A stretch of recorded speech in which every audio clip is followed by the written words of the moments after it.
Merci beaucoup, Olivier. Merci pour ces trois très beaux topos. Donc, je pense qu'on peut ouvrir la discussion pendant une petite dizaine de minutes pour ne pas terminer trop tard. Euh, Moi, j'ai quelques petites questions, j'en profite.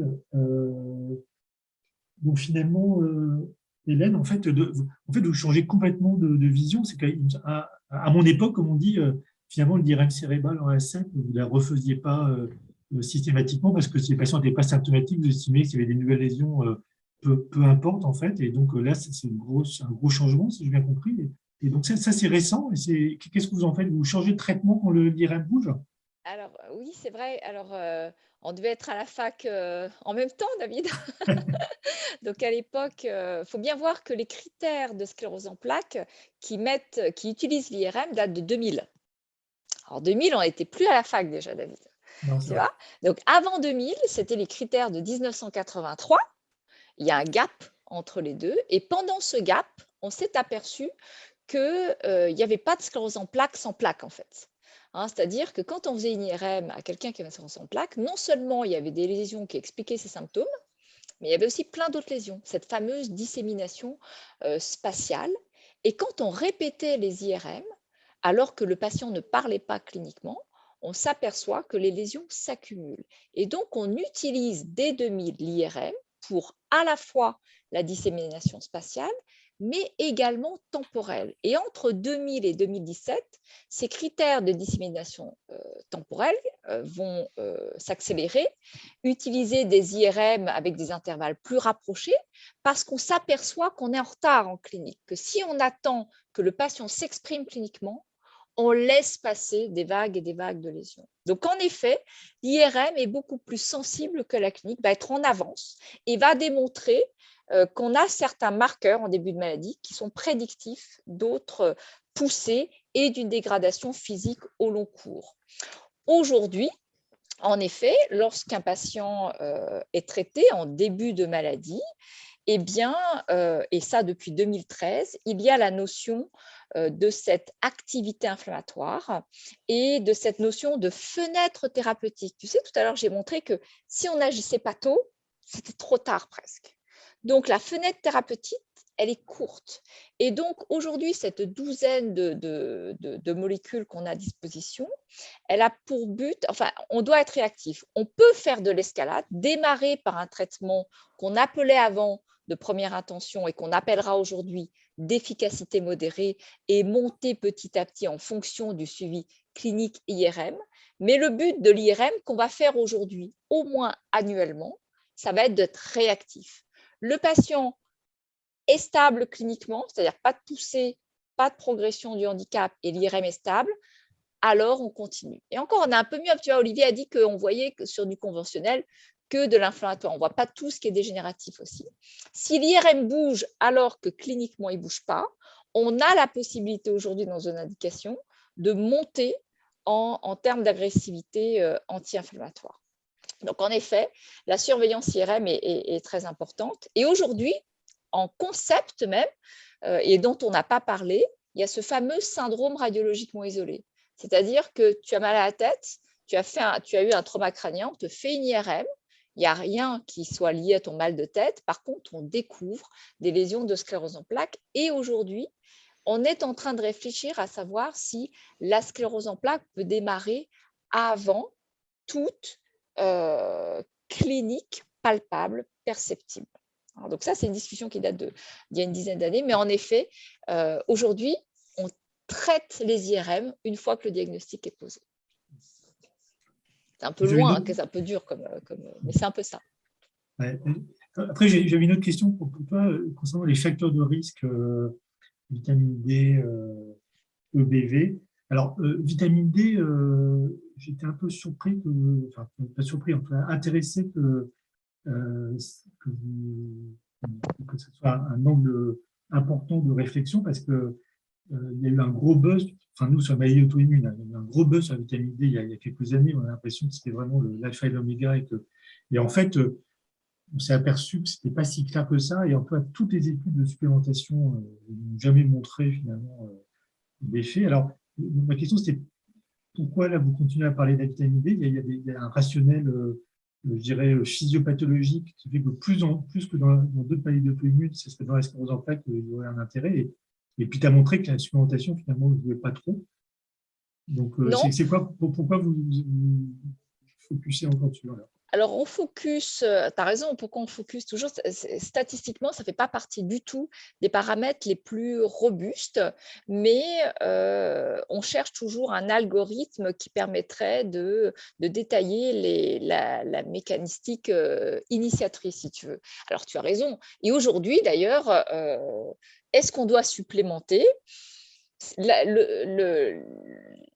L'idée, donc tu l'as bien dit, c'est qu'aujourd'hui, la correction de l'hypovitaminose D, c'est-à-dire la correction du dosage, n'est pas associée à un quelconque signal de contrôle anti-inflammatoire et en aucun cas aujourd'hui, ça n'est un traitement, cette vitamine D, de la pathologie.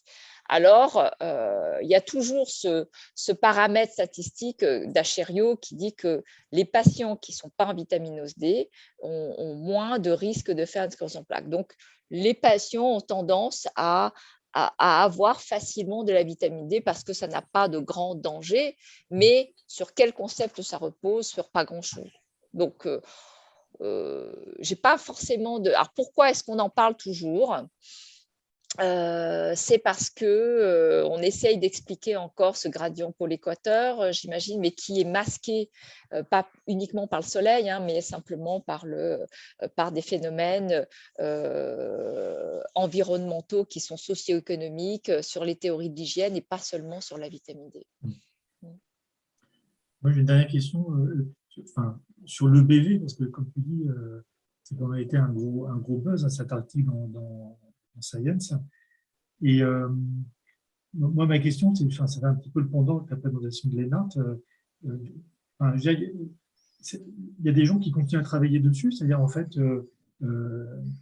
pourquoi le BV? Est-ce que ça affecte les lymphocytes B des patients sclérose en plaques? Est-ce qu'on retrouve de l'EBV dans le cerveau? Est-ce qu'il y a des inclusions EBV ou est-ce qu'il y a des lymphocytes B infectés par le BV qui seraient dans le système central?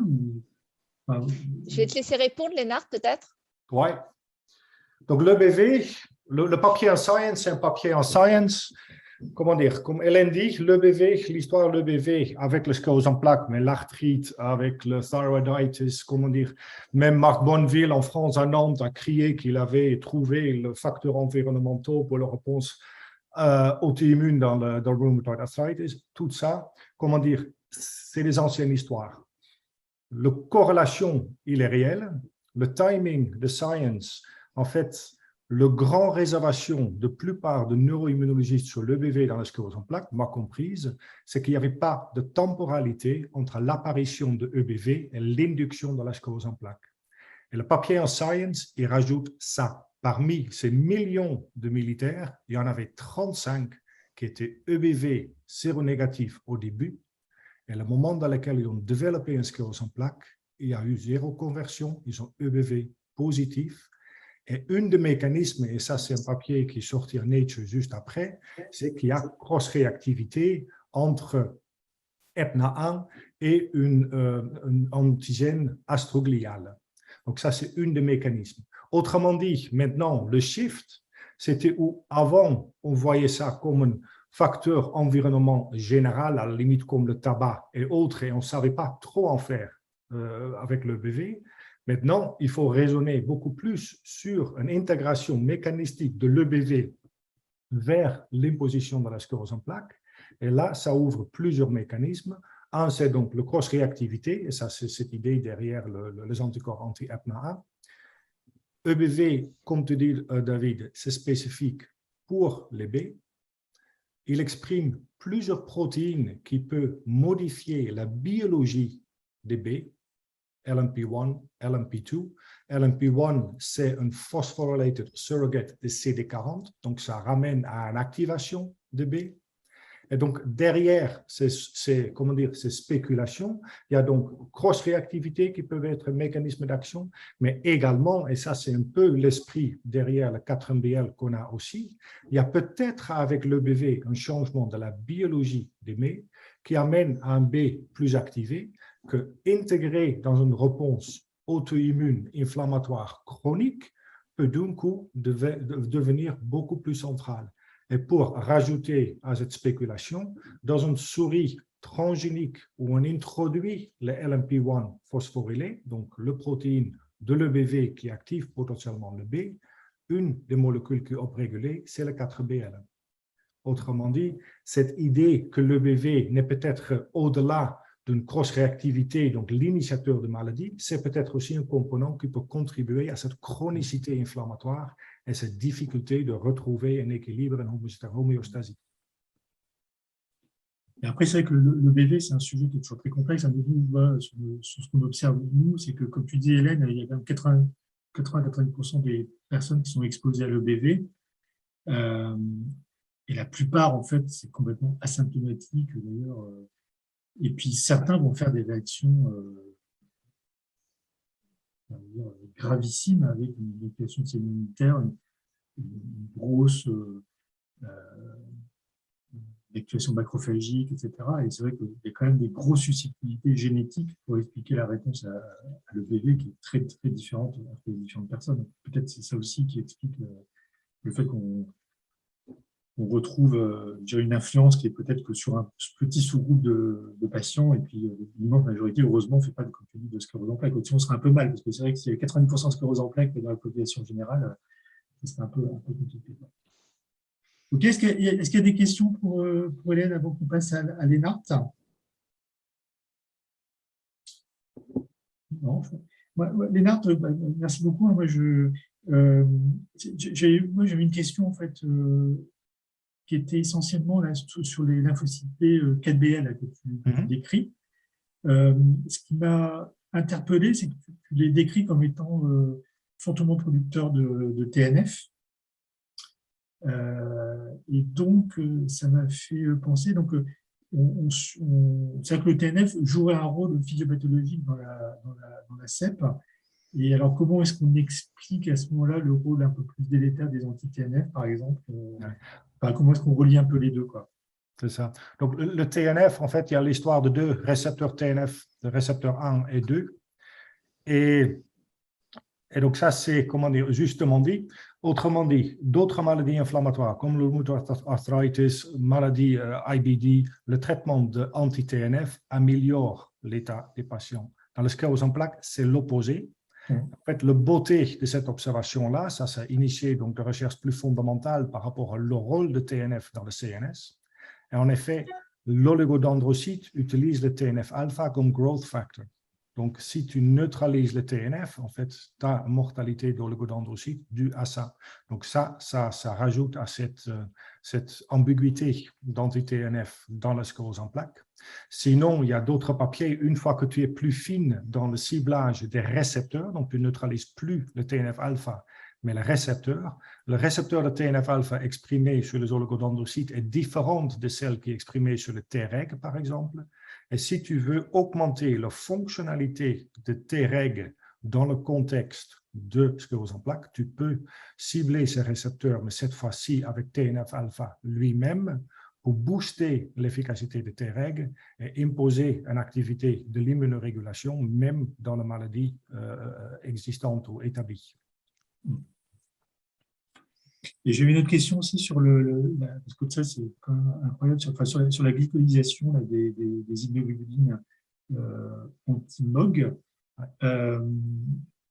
Et donc, au niveau thérapeutique, ça a une implication particulière. C'est que, par exemple, des IVIG sont utilisés ou utilisables, ou est-ce que ça redonne un rationnel, par exemple, à l'utilisation de ce type de traitement? C'est ça. Comment dire? Oui, il y a un rationnel. Le rationnel n'est pas nécessairement la glycosylation en soi. Si tu veux cibler la glycosylation ou suivre la glycosylation, c'est extrêmement compliqué et peut-être peu informatif.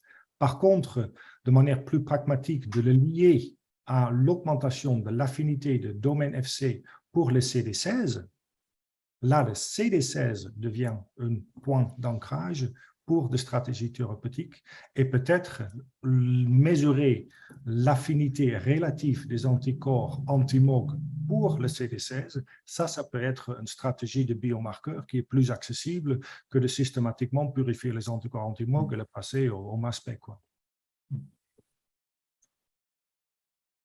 Est-ce qu'il y a des questions pour Léonard? Je vois qu'il y a Thomas qui est là, donc il a dû écouter attentivement. N'hésitez pas, hein, je ne vais pas vous forcer la main pour vous poser des questions. Hein. S'il n'y en a pas, il n'y en a pas. Et puis, pour Olivier, merci hein, c'était vraiment aussi très intéressant. C'est aussi là impressionnant l'évolution des approches radiologiques. La question que je me posais, c'était finalement, tu l'as bien dit, mais c'est pour revenir dessus, c'était finalement, comment est-ce que tu vois la place finalement de la 7T là-dedans par rapport à ce que tu montres, c'est-à-dire donc bien sûr la 3T, mais aussi ce que tu as montré en OCT, en enjeu OCT, etc. Est-ce que la 7T peut remplacer ça ou finalement c'est très complémentaire? Ce sera complémentaire. Les 7T ne vont jamais remplacer les 3T, parce que déjà, il y a des limites techniques, hein, des limites de coût, des limites techniques. Mais l'IRM 7T dans la sclérose en plaques, ça va permettre de… Plus on monte en champ magnétique, plus les artefacts de susceptibilité vont être importants. Donc, plus on est capable de quantifier du fer et de détecter des substances ferromagnétiques. Et donc, tout ce qui est signe de la veine centrale, anneau paramagnétique, c'est quelque chose qu'on verra beaucoup mieux. Et je suis quasiment sûr que des lésions qui n'ont pas d'anneau sur notre 3T recherche ou notre 3T clinique, peut-être qu'en fait, elles en ont un beaucoup plus fin qu'on n'est pas capable de voir. On mettra en évidence des anneaux beaucoup plus petits aussi, parce que dans la sclérose en plaques, les lésions, voilà, on considère que dès que c'est moins de 3 mm, il ne faut pas en tenir compte, c'est trop petit, ça peut être vasculaire, on ne voit pas grand-chose. En 7T, voilà, la définition, elle pourra être inframillimétrique. Donc, on pourra voir ce genre de micro-lésions et de micro-anneaux. La 7T, elle va permettre également de beaucoup mieux apprécier l'inflammation des méninges, notamment les infiltrats, les follicules méningés, qui sont mis en évidence parfois à 3T, mais beaucoup mieux à 7T, avec des belles corrélations IRM et ANAPAT. Après la 7T, on parle de substances blanches d'apparence normale. Donc tout ce qui n'est pas un hypersignal est une substance blanche d'apparence normale. Bon. Vraisemblablement, on verra des petites lésions aussi, microscopiques. Ce que la 7T pourra nous apporter aussi, c'est de mieux comprendre les phénomènes dégénératifs au niveau de la moelle épinière, parce que je vous ai montré des images à 3T où on différencie bien la grise et la blanche, et on commence à avoir des premiers résultats sur des IRM de la moelle épinière cervicale. Pour l'instant, thoracique, lombosacré, techniquement, c'est impossible. Il y a trop d'artefacts et il n'y a pas encore d'antenne suffisamment bien développée. Mais on voit plein de petites lésions dans la grise, dans la blanche. On est capable de beaucoup mieux détecter l'atteinte de la grise et même les lésions déminisantes dans la substance grise. Parce que de la mini, il y en a partout, en fait. Il y en a moins dans la grise, mais il y en a quand même. Donc, il y aura des pans de recherche qui vont s'ouvrir à nous. Pour l'instant, IRM du nerf optique à 7T, bof. On m'a montré des premières choses, mais c'était sur des tissus anapathes, des yeux, etc. C'est super compliqué. Et le nerf optique, c'est entouré de graisse, c'est entouré d'os, c'est entouré d'air. Donc, ça va générer beaucoup, beaucoup d'artefacts. Donc, pour l'instant, nerf optique, c'est pas trop l'avenir. Peut-être que ça viendra. Le cerveau, les méninges, oui. Mieux caractériser les plaques, les dépôts de macrophages, la cinétique. Parce que l'intérêt de l'IRM, le gros avantage, c'est qu'on n'est pas obligé d'ouvrir le crâne et qu'on peut suivre les patients. Après, voilà, ce sera la limite, ce sera l'accessibilité à la machine et le temps d'examen, parce que c'est quand même des temps d'examen un petit peu plus longs. Le patient, on ne peut pas le rentrer comme ça, on prend 2-3 minutes pour l'installer. Hein, il faut glisser lentement la table dans l'anneau pour éviter les effets secondaires. Mais non, ce sera une ouverture de grands champs de recherche si on a effectivement cette machine sur l'île. Bien parti. Et donc, et au niveau des vaisseaux, le VLCT peut être utile ou pas? Pour les vaisseaux, ouais. J'ai parlé de la CEP, hein, j'ai parlé de la veine, mais on imagine pouvoir faire des des artériographies diagnostiques en 7T. Alors bien évidemment, on ne pourra pas les traiter en 7T, mais ça devrait éviter dans certaines malformations, peut-être pas toutes, hein, les malformations complexes, peut-être pas, mais des malformations artério-veineuses banales, plus classiques. C'est-à-dire, voilà, on fait le bilan en 7T, on repère les différentes branches nourricières, la veine efférente, etc. Et donc on planifie le traitement par artério sans avoir fait d'artériodiagnostic, par exemple. Et après, voilà, dans le terme de recherche, on peut voir voilà, l'inflammation de la paroi des vaisseaux intracrâniens, qu'on est capable déjà d'imager à 3T, mais on le verra beaucoup mieux à 7T. On peut voir les micro-hémorragies, on peut voir voilà, tout ce qui est artefact de susceptibilité, saignement, fer, ça va tirer un grand bénéfice de l'augmentation du champ magnétique. Super, bah écoutez, merci beaucoup.